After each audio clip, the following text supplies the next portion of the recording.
que no quedara grabada la oración de Abraham. Pero bueno, muy buenas noches entonces para todos, para Kitty que acaba de entrar y para los demás es una alegría reencontrarnos hoy en el estudio bíblico. Vamos a volver a la lectura del capítulo 4 y el versículo 13 de Tesalonicenses, porque el martes pasado dimos un pantallazo más bien generalizado sobre algunas cuestiones que este texto tan caro, tan cercano a nuestra fe, a nuestra esperanza, pero que queremos hoy tocar con un poquito más de detenimiento. Dice en 1 Tesalonicenses 4:13, hermanos, tampoco queremos que ignoréis qué ocurrirá con los que ya han muerto, ni que os entristezcáis como los que no tienen esperanza. Porque si creemos que Jesús murió y resucitó, así también Dios llevará consigo a los que murieron en Jesús. Y de acuerdo a la enseñanza del Señor os decimos esto, que nosotros que vivimos, los que habremos quedado hasta la venida del Señor, no nos adelantaremos a los que murieron, porque el Señor mismo descenderá del cielo con voz de mando, con voz de arcángel y con trompeta de Dios, y los muertos en Cristo resucitarán primero. Luego nosotros, los que vivimos, los que hayamos quedado, seremos arrebatados juntamente con ellos para recibir al Señor en las nubes, y así estaremos siempre con el Señor. Por tanto, animaos unos a otros con estas palabras. Muy bien, como vemos, son palabras que surgen del corazón del apóstol con un propósito específico: dar consuelo y aliento al pueblo de Dios, pero no solo eso, sino que también entre nosotros podamos alentarnos mutuamente valorando esta maravillosa realidad en la esperanza que en otro lugar se la denomina bienaventurada y gloriosa. Voy a compartir entonces la pantalla con vosotros para comenzar a mirar el apunte de hoy. Como sabéis, el título general de nuestro estudio es Aprendiendo de buenos ejemplos, pero quiero recordar primeramente este cuadrito que nos ayudaba a entender cómo Pablo estructura esta carta tan especial que él envía a los tesalonicenses. Dijimos que los 3 primeros capítulos están enfocados hacia el ayer, al recuerdo de cosas que Pablo quiere afirmar en la vida de esta iglesia. El capítulo 4, parte del capítulo 4, tiene que ver con el presente, y ahí sí, una vez que les ha afirmado, ahora tiene que darles un tirón de oreja, podríamos decir así, amonestarles y llamarles a una vida de santidad. Y ya hemos visto cómo el apóstol Pablo habla en relación a la santidad en el área sexual. Y luego en esta parte del capítulo 4, versículo 13, y el capítulo 5, pues ya tiene que ver más bien con el mañana. Y entonces hay allí un desafío: pasado, presente y futuro.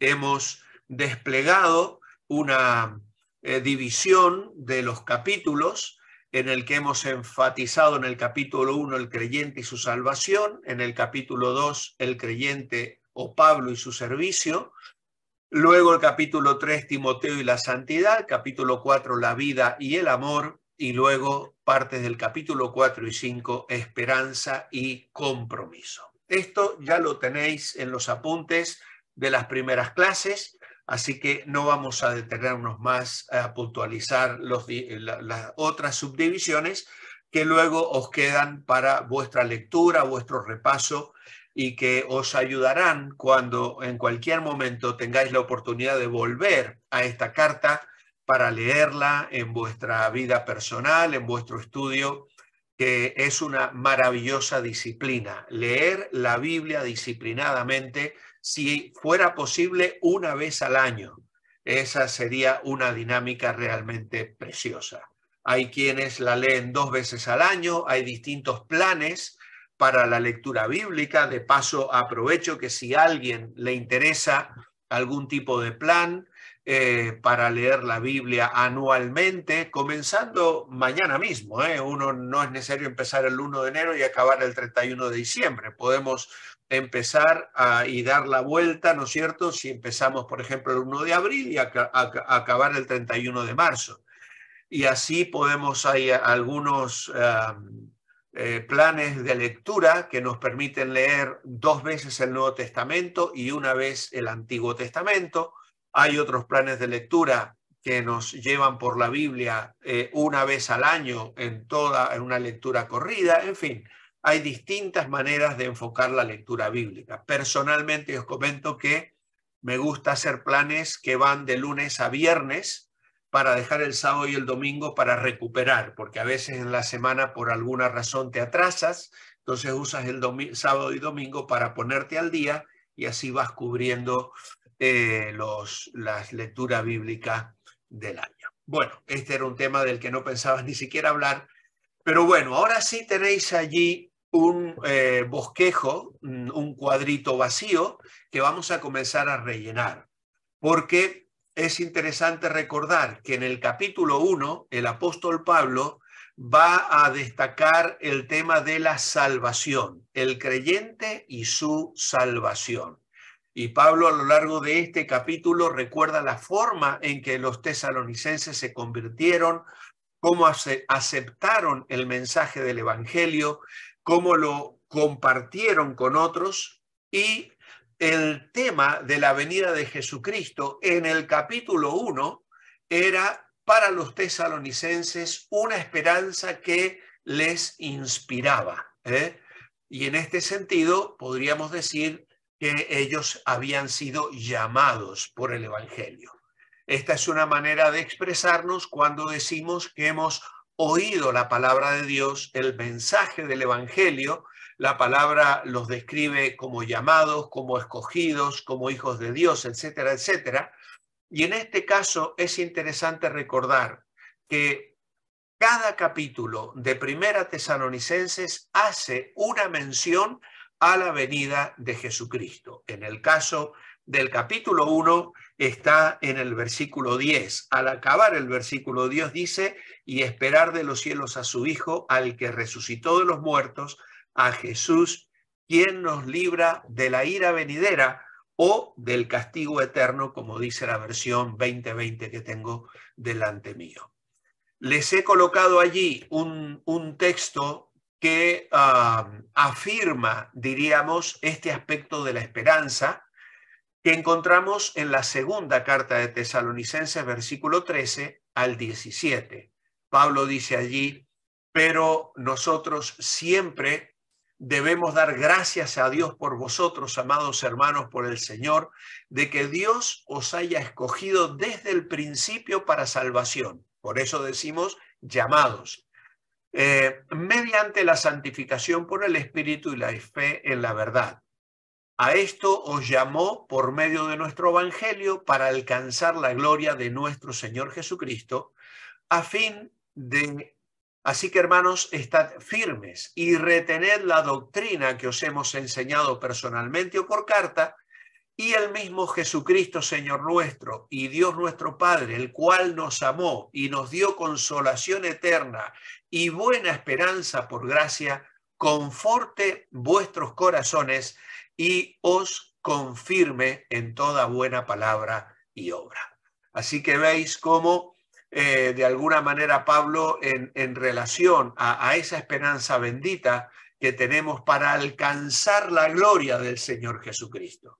Por lo tanto, esto es inspirador. Cuando el creyente se detiene a meditar en esta esperanza, se siente alentado, inspirado, bendecido, inspirado a la oración, inspirado al testimonio, inspirado a la alabanza, inspirado a la adoración, ¿no? Porque aquí se nos habla de que somos amados por el Señor, de que nos escogió para salvación, de que estamos llamados a alcanzar la gloria de nuestro Señor Jesucristo, amados hermanos. Qué maravillosa es la esperanza y la certeza que hemos abrazado al abrazar la fe. Luego en el capítulo 2 tenemos el creyente y su servicio. Recordamos que en el capítulo 2 Pablo hizo un repaso del ministerio suyo y del equipo misionero cuando llegaron a Tesalónica para predicarles el evangelio. La forma en que se sacrificaron sirviendo al Señor, trayéndoles el mensaje de salvación y buscando un sustento para la vida diaria con sus propias manos. En este sentido, la esperanza es una esperanza que nos anima. ¿Y a quién anima? Anima a aquellos que un día vamos a ser premiados. Y esto es de alguna manera también lo que Pablo está destacando en relación a la venida del Señor. En el capítulo 2 de esta primera carta a Tesalonicenses, en el versículo 19, Pablo dice: pues ¿cuál es nuestra esperanza o alegría o corona de la cual sentirme orgulloso? ¿No lo sois vosotros delante de nuestro Señor Jesucristo cuando Él venga? Vosotros sois nuestra gloria y alegría. Así que el creyente que sirve al Señor se enfoca en esta esperanza de la venida de Cristo, de encontrarse con el Señor, y esto le anima a continuar adelante en el ministerio, porque un día vamos a ser premiados. Segunda de Juan, capítulo 8, dice: mirad por vosotros mismos para que no perdáis el fruto de vuestro trabajo, sino que recibáis la recompensa completa. Así que aquí encontramos entonces ese llamado a ser fieles en el ministerio, a que el fruto que estamos llevando con nuestra vida de servicio no dejemos de trabajarlo y que nada nos lleve a perderlo, porque a veces el creyente que abandona la fe o la santidad o que se desanima en el ministerio, ¿no es cierto? Pues obviamente comienza a retroceder, es decir, la vida cristiana o avanzo y crezco y sirvo al Señor, o me freno y comienzo un retroceso que al final lo que hace es hacerme perder bendiciones para la vida presente y para la eternidad. Nosotros queremos recibir del Señor el bien siervo y fiel, sobre poco fuiste fiel, sobre mucho te pondré. Y como Juan le dice aquí, que recibáis la recompensa completa. ¿Por qué trabajar de una manera que luego nuestra recompensa sea incompleta? Porque no hemos sido fieles en el ministerio y en el servicio. Por lo tanto, la venida de Jesucristo, una esperanza que nos anima para el servicio. En el capítulo 3 ya hemos estado describiendo el tema de la santidad, unido también un poco al capítulo 4. Y la esperanza de la venida de Jesucristo nos purifica. ¿Por qué? Porque somos tentados. El creyente experimenta tentación en su vida cristiana. El enemigo, Satanás, ya sabemos que tentó al mismo Señor Jesucristo y no deja de venir a nuestra vida como un león rugiente buscando a quien devorar. Por lo tanto, esta esperanza es purificadora. Primera de Juan, capítulo 3, versículo 3 dice: y todo aquel que tiene esta esperanza en él se purifica a sí mismo, así como él es puro. Y es un poco lo que Pablo les dice al final del capítulo 3, en el versículo 13, donde les dice: para que se afiancen vuestros corazones y seáis santos e irreprochables delante de Dios nuestro Padre el día que venga nuestro Señor Jesucristo con todos sus fieles. Así que aquí tenemos otra vez, al final de un capítulo de la carta a Tesalonicenses, el llamado o la reflexión en relación a la venida del Señor delante de Dios cuando venga nuestro Señor Jesucristo, y que nos podamos presentar santos e irreprochables, con una vida limpia. Aunque hemos enfrentado tentación, aunque hemos vivido en un mundo contaminado y lleno de pecado, pues hemos llevado adelante una experiencia de triunfo y de victoria para presentarnos delante de Dios santos e irreprochables. Qué hermosa expectativa crea en nosotros el pensar que el Señor Jesucristo ha prometido venir a buscarnos otra vez. Luego, cuando Pablo en el capítulo 4 habla de la esperanza, lo hace en relación al sufrimiento. ¿Por qué? Porque los tesalonicenses estaban entristecidos. Habían muerto algunos de ellos. Por eso hemos leído otra vez este versículo 13, donde dice, no queremos que ignoréis qué ocurrirá con los que ya han muerto, ni que os entristezcáis como los que no tienen esperanza. En este sentido, la venida de Jesucristo frente al sufrimiento que puede causar la persecución, que puede causar una tragedia, que puede causar una enfermedad e incluso la muerte de un ser querido, pues la esperanza de la venida de Jesucristo es una fuente de consuelo. ¿Por qué? 1 Corintios 15, 52 dice, en un instante, en un abrir y cerrar de ojos, cuando suene la trompeta final, porque se tocará la trompeta y los muertos serán resucitados incorruptibles y nosotros seremos transformados. Qué maravillosa esperanza. Yo recuerdo cuando yo tenía 12 años, había tenido un accidente ese día en el colegio, me había quebrado el brazo derecho. Mi padre me lo entablilló, creo que alguna vez he contado algo de esta historia a algunos de vosotros, y no me pudo llevar directamente al hospital porque tuvimos que ir al entierro de el que en ese momento era mi mejor amigo. Era un chico de mi edad, de 12 años, su padre había fallecido y él tenía otros hermanos mayores.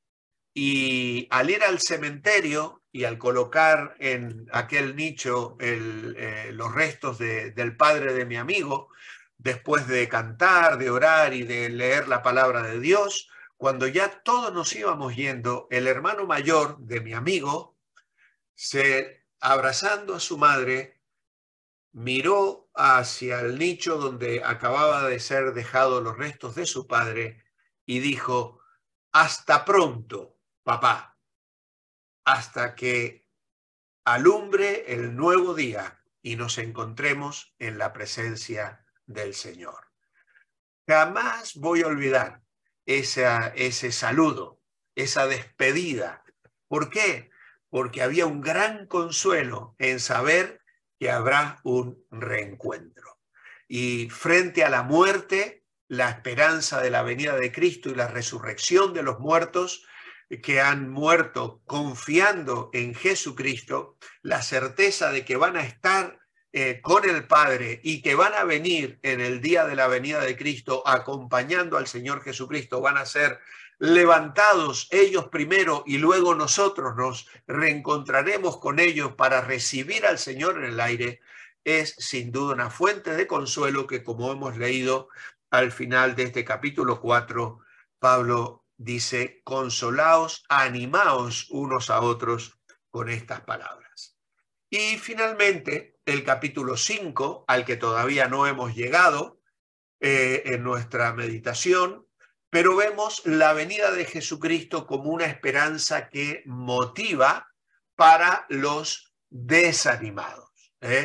Y precisamente vamos a ver aquí cómo a lo largo del capítulo 5, Pablo les insta a trabajar, a animarse unos a otros. Dice el verso 14, os rogamos, hermanos, que llaméis la atención a los que andan desordenadamente, que estimuléis a los desanimados, que sostengáis a los débiles, que seáis pacientes para con todos. Y el versículo 23 dice, y que el mismo Dios de paz os santifique por completo y todo vuestro ser, espíritu, alma y cuerpo, se conserve irreprochable hasta la venida de nuestro Señor Jesucristo. El que os llama es fiel y cumplirá su palabra. Así que ¿cuántas veces nos quiere ganar el desánimo? ¿Cuántas veces llega a nuestra vida situaciones donde tendemos a bajar los brazos? Porque hay problemas, porque tenemos lucha con nuestra salud, tenemos lucha de relaciones, hay problemas en el trabajo, hay problemas económicos. La vida cristiana no es fácil y Jesús dijo que no lo sería. Él dijo, en el mundo tendréis aflicción, pero confiad, yo he vencido al mundo. Por lo tanto, la venida de Jesucristo es una esperanza que ofrece seguridad y que motiva a los que están desanimados. Y en 2 Pedro 3, 9 al 14,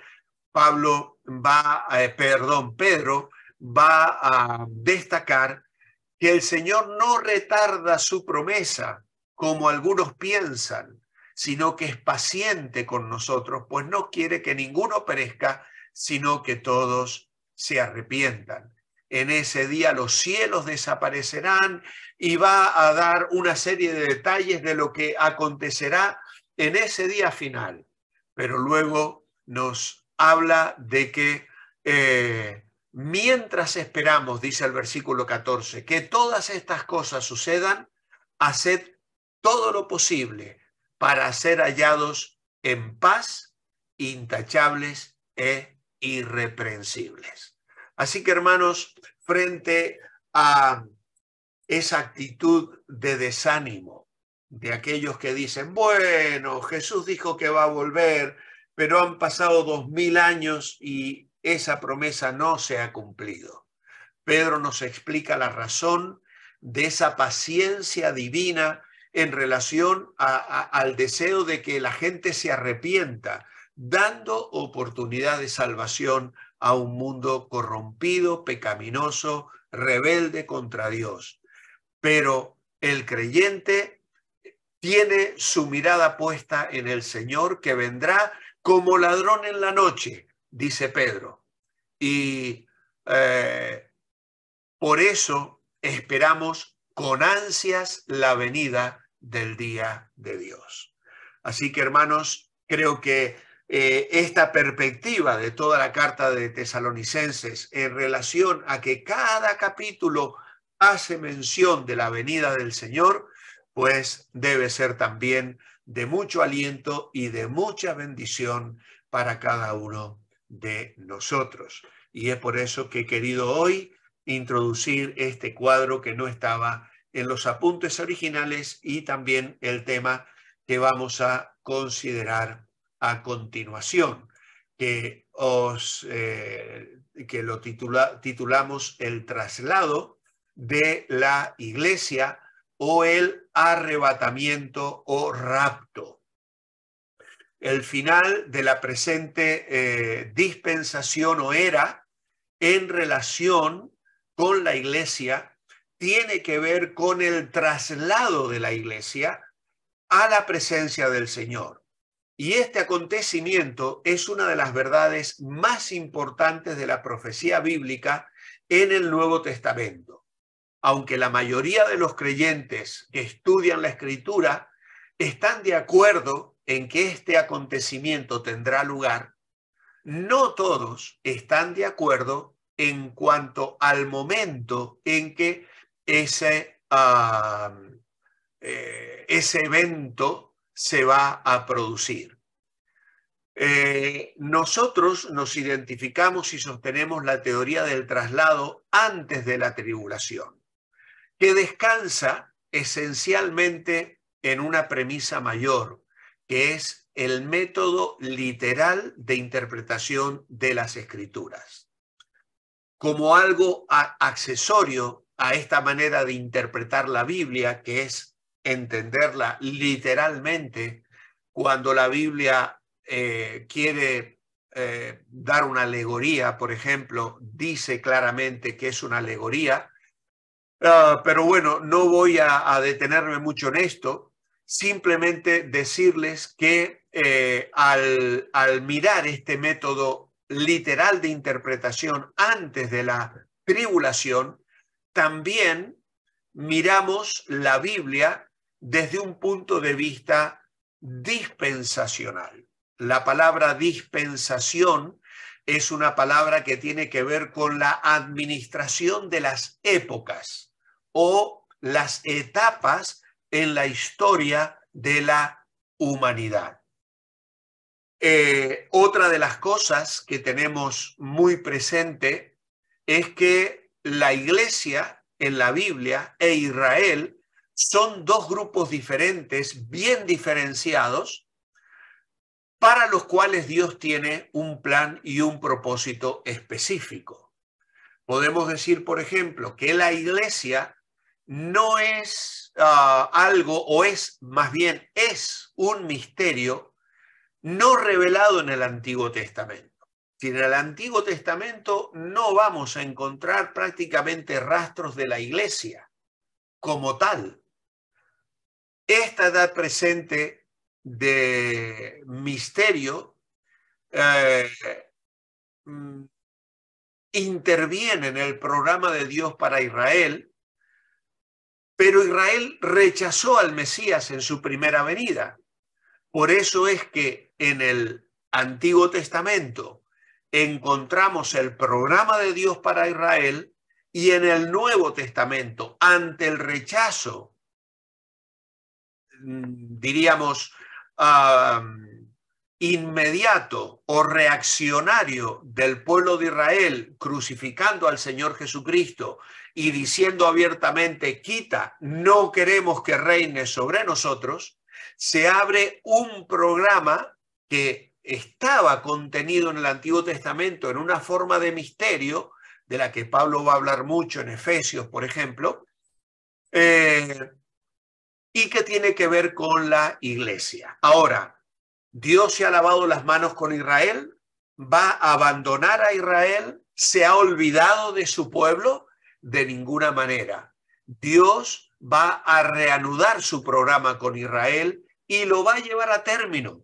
Hay pactos y promesas hechas al pueblo de Israel que esperamos se cumplan. Muchas de ellas se han cumplido y otras esperamos que se cumplan en un tiempo que ya entendemos está muy próximo. Ahora, todas estas maneras de interpretar la Biblia surgen del método literal de interpretación. Así entonces entramos en el apunte. La expresión arrebatamiento deriva de la palabra griega arpazo, que está en el texto de Primera Tesalonicenses capítulo 4 y versículo 17. Dice, luego nosotros los que vivimos, los que hayamos quedado, seremos arrebatados juntamente con ellos para recibir al Señor en las nubes y así estaremos siempre con el Señor. Y esta palabra entendemos que se usa para indicar la remoción real de personas de la tierra al cielo. Algunos matices de el esplendor, diríamos, de este suceso tan extraordinario que esperamos, del cual el Señor Jesucristo habló en Juan 14 cuando dijo, vendré otra vez y os tomaré a mí mismo porque yo quiero que donde yo estoy, vosotros también estéis. Algunos matices del esplendor de esto lo encontramos al decir que será algo glorioso. ¿Por qué? Porque dice la Escritura que la venida del Señor será con voz de mando. Voz de mando. Capítulo 4 de Tesalonicenses, que hemos leído recién, versículo 16. Porque el Señor mismo descenderá del cielo con voz de mando, con voz de arcángel y con trompeta de Dios. La voz de mando aquí tiene que ver con el sentido del grito de un jefe militar que pone en movimiento a todo un ejército. Y luego agrega con voz de arcángel. Aunque el griego no lleva un artículo, es muy probable que allí el apóstol se esté refiriendo al arcángel Miguel, que es el único a quien la Escritura da ese título en Judas capítulo 9, y que dice: el Señor descenderá con trompeta de Dios, lo cual es una referencia inequívoca a 1 Corintios 15:52, que hemos leído hace un momento, donde dice que sonará la trompeta y los muertos en Cristo resucitarán primero. Así que esto de trompeta de Dios es una figura frecuente en la Biblia para indicar algo extraordinario.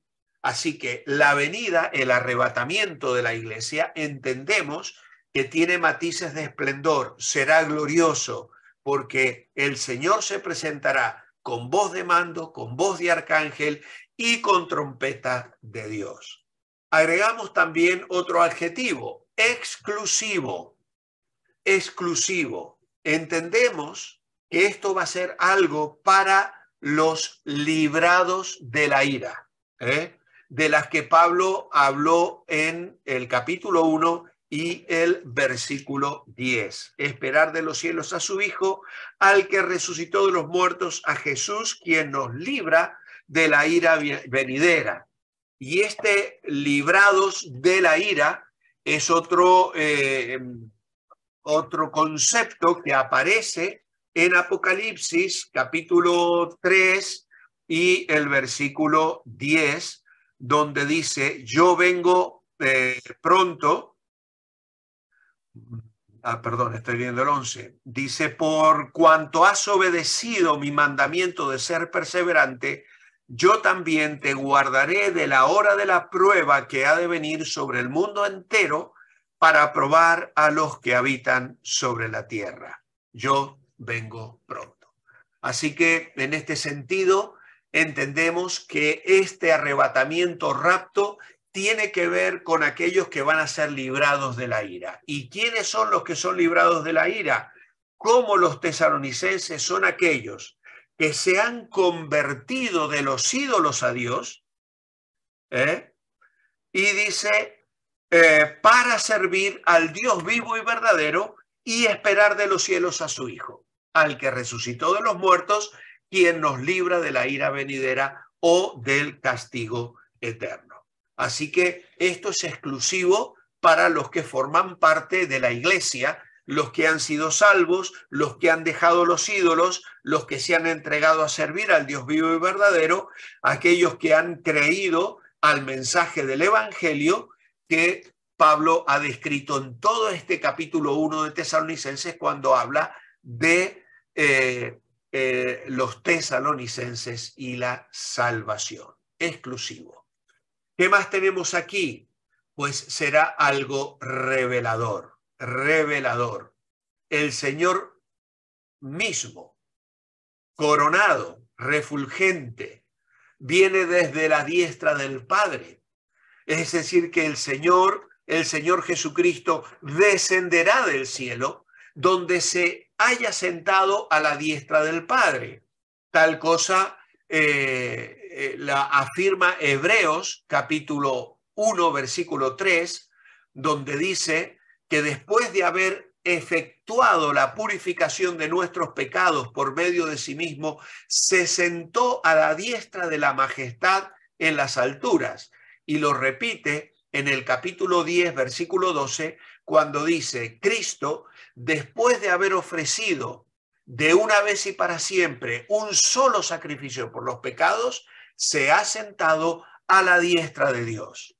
Así que este Jesús, a quien hoy nuestros ojos no ven, en quien creemos y confiamos por la fe, a quien buscamos en oración, con quien decimos tener comunión íntima a través del Espíritu Santo, pues se revelará.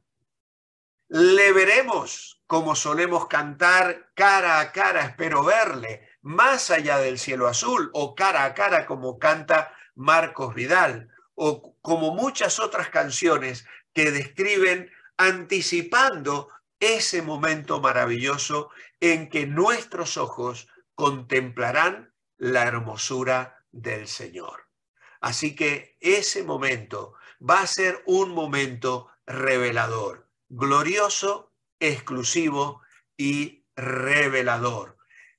Una promesa hecha a los primeros discípulos. Cuando el Señor ascendió en Hechos capítulo 1 y versículo 11, dice que aparecieron dos seres angelicales, dos varones que les dijeron: Galileos, ¿qué hacéis ahí parados, mirando atentamente al cielo?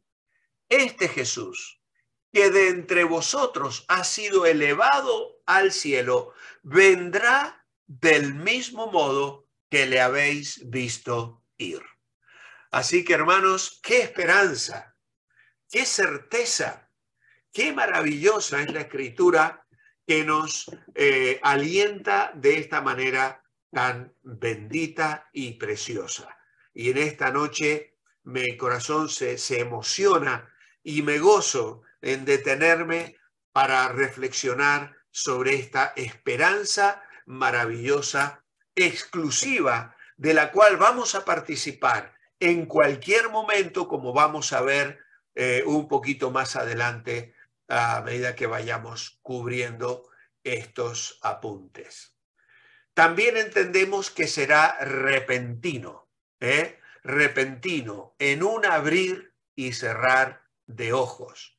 Pablo describe esto en 1 Corintios capítulo 15. Aquí dice que seremos arrebatados, pero en 1 Corintios capítulo 15 dice Pablo: prestad atención, versículo 51, os digo un misterio, no todos moriremos, pero todos seremos transformados en un instante, en un abrir y cerrar de ojos, cuando suene la trompeta final, porque se tocará la trompeta y los muertos serán resucitados incorruptibles y nosotros seremos transformados.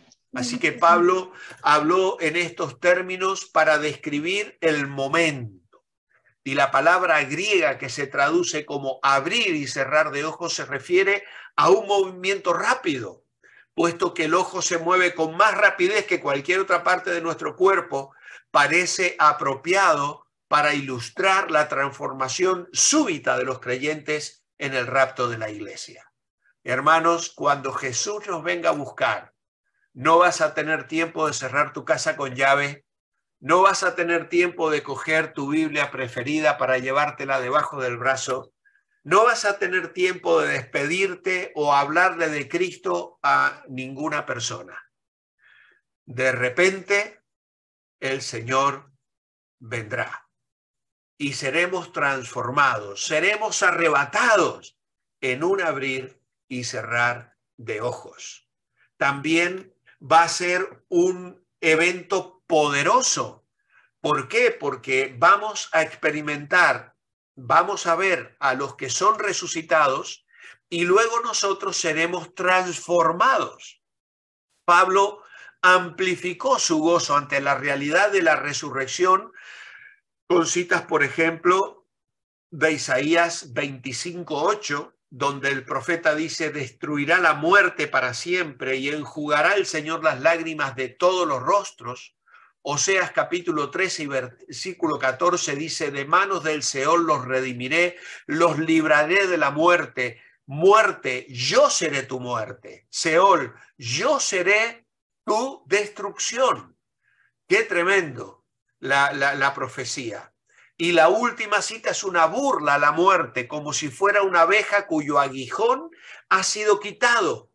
Ese aguijón, va a decir Pablo escribiendo a los romanos, era el pecado que fue puesto manifiesto por la ley de Dios y conquistado del todo por Cristo cuando Él muere en la cruz del Calvario.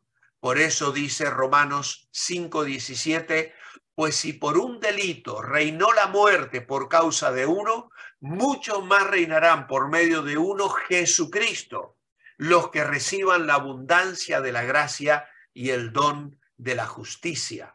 Y 2 Corintios 5:17 dice, al que no conoció pecado, por nosotros lo hizo pecado, para que en él nosotros seamos hechos justicia de Dios en él. Así que, hermanos, la esperanza de resurrección hace que todos los esfuerzos y sacrificios de la obra del Señor valgan la pena. Ninguna obra hecha en su nombre es desperdiciada a la luz de la gloria y la recompensa eterna que un día vamos a recibir. Nosotros no nos inclinamos ante la pasividad o la frustración o el sinsentido de los que viven bajo el principio de muerto el perro, se acabó la rabia. No, Señor, se acaba nuestra vida aquí, pero el Apocalipsis dirá, las obras de los que mueren siguen con ellos. Nuestras obras no mueren, nuestro servicio no fracasa. Todo aquello que hacemos para el Señor perdura en el tiempo, perdura en la vida de otras personas. Al día de hoy, yo sigo cosechando en ciertas ocasiones los resultados de la siembra de mi padre como pastor en la vida de personas. Y mi padre ya va a ser 7 años casi que falleció. Y incluso él mismo, antes de morir, tuvo el gozo de experimentar el fruto de el ministerio que él había realizado 50 años antes. Unos días antes de morir, le llegó una ofrenda de una persona que había recibido una Biblia de parte de mi padre cuando él había enviudado de su primera mujer, antes de casarse con mi madre. Y esta mujer con esa Biblia conoció a Cristo, y toda su familia y los hijos de esta mujer ya muy ancianita le hicieron llegar una ofrenda a mi padre de parte de su madre en recuerdo de aquella Biblia que mi padre le había entregado. Hermanos, las obras que hacemos para el Señor no desaparecen con el tiempo. Quizá a ti te parezca que los hermanos lo olvidan, que lo que hiciste. La Biblia dice que ni un vaso de agua que demos va a perder su recompensa.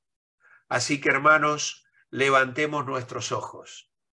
La venida de Cristo, el arrebatamiento, el rapto, el saber que un día vamos a encontrarnos cara a cara con el Señor, es una esperanza que nos inspira y que nos transforma y que nos alienta.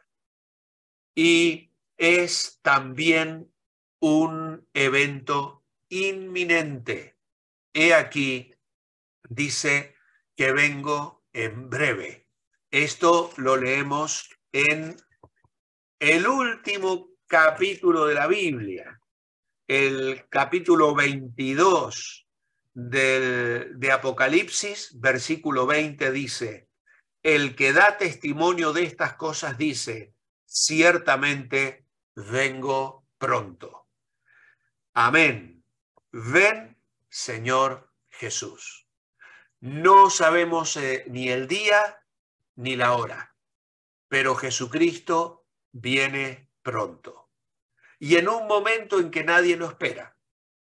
Esa es una buena noticia para los que confiamos en Él, pero un mensaje terrible para los que le han rechazado y que van a recibir condenación.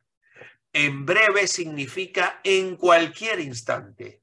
Por lo tanto, debemos estar siempre preparados para su venida. Podría sorprenderte desprevenido o desprevenida la aparición, la venida de Jesucristo, el arrebatamiento. Debemos mantenernos esperando el regreso de Jesucristo. En este último capítulo de la Biblia, 3 veces Juan escribió en palabras de Cristo, yo vengo pronto. En el versículo 7, en el versículo 12 y en el versículo 20 que acabamos de leer. En el versículo 7 dice, vengo pronto, dichoso el que guarda las palabras de la profecía de este libro. versículo 12 dice, vengo pronto, traigo mi galardón conmigo para recompensar a cada uno según lo que haya hecho. Y el verso 20, el que da testimonio de estas cosas dice, ciertamente vengo pronto. Pero él ha demorado su regreso casi 2000 años. Pues sí, así ha sido. Y Pedro nos dice por qué, como hemos leído recién. Dios quiere dar a este mundo pecador oportunidad para que se arrepientan y sean salvos. Mientras tanto, el Espíritu de Dios, mediante la iglesia, que es la esposa de Cristo, clama para que Jesús venga, porque la esposa quiere reunirse con el esposo y entrar en el hogar. Y por eso nuestra respuesta hoy es amén. Sí, ven, ven Señor Jesús. ¿Por qué? Porque este evento es un evento radiante. Un evento radiante. Dice el Salmo 16, versículo 11, en tu presencia hay plenitud de gozo, delicias a tu diestra para siempre. ¿Qué será? Contemplar la hermosura del Señor en su santidad, rodeado de sus ángeles, en el esplendor de su gloria. Y cuando hemos estudiado Apocalipsis con Abraham hace ya más de un año atrás, nos hemos gozado con las imágenes tremendas de Apocalipsis capítulo 4, capítulo 5, donde se ve aquel cordero como inmolado y multitud de redimidos que cantan alabando al Cordero, al que nos redimió de nuestros pecados con su sangre y nos hizo para nuestro Dios reyes y sacerdotes. Qué bendita realidad, qué bendita esperanza y qué maravillosa expectativa. Así que, hermanos, lo dejamos aquí. Son ya 46 los minutos de exposición bíblica y tenemos que dejar el apunte para continuar cubriéndolo el próximo martes, porque el tema creo que es precioso y vale la pena que nos detengamos en él. Así que el Señor os bendiga y que tengamos una hermosa semana. Releed estos apuntes, asimilarlo en vuestra vida y en vuestro